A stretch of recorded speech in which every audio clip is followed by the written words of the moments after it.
I'd had difficulties at home with mixing up my words occasionally, and a general vagueness about what was going on. At the time, I was a driving examiner, and it really brought it home to me, because when you do a driving test, as you're driving around, you mark down the things that have occurred on the test, and then when you get back, you then debrief what happened on the test. And although I could see all the marks were valid, because I'd marked them as we were going around, when it came to where they'd happened and when they'd happened, in the order that they'd happened, that became very, very difficult, which is a feature of my type of dementia, which is frontotemporal dementia. And frontotemporal dementia affects your sequencing and your executive functioning. So unless you've got a written list in front of you and you follow the list, you can very easily get mixed up. So it became harder and harder to do the job that I was doing, which prompted me to go and see the doctors. And in fact, it took 2 years from when I first went to see the GP to when I actually got a diagnosis. The other drawback with with young onset dementia is if you're retired, normally when dementia comes along, it's when you're later in years, then you've already planned for your retirement and you're ready to go.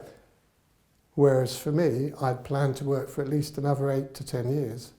And so there was nothing in place, and suddenly I wasn't working anymore, and my wife was still working, and so it's a different world for people with young onset dementia, really.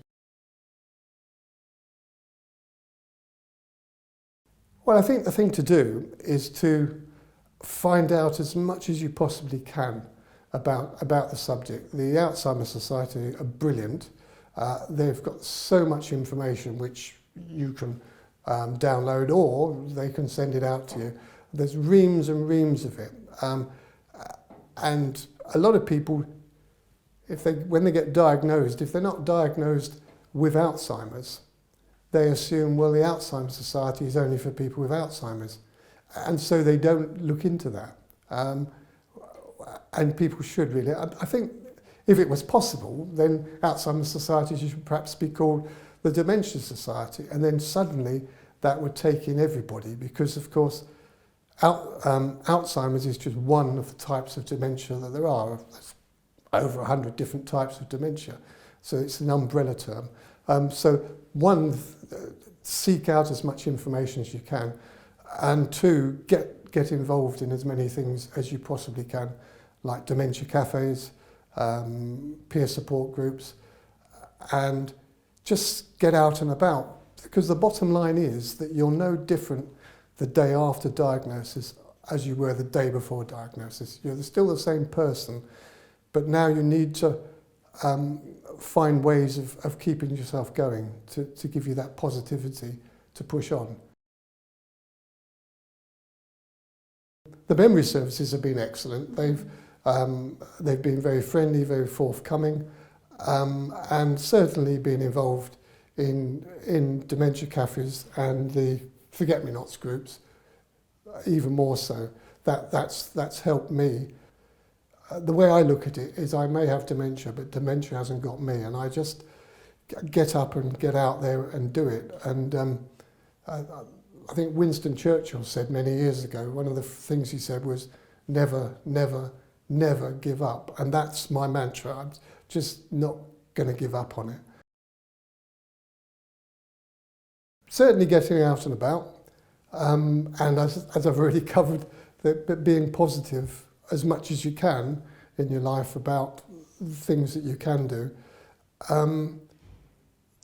The medical profession will say, get out and take lots and lots of exercise, and look at your diet, and perhaps have a Mediterranean diet. There are lots of things you can do. Whether in a perfect world, you'd do them all, but in the real world, I think I certainly don't go for 5-mile walk every day. But what I do is I do an awful lot of music. I have difficulties because reading the music is now much more difficult than it was. But any difficulty is you can overcome it. And as long as you let people around you know that you have dementia, which is a big step for a lot of people. Keep your hobby going.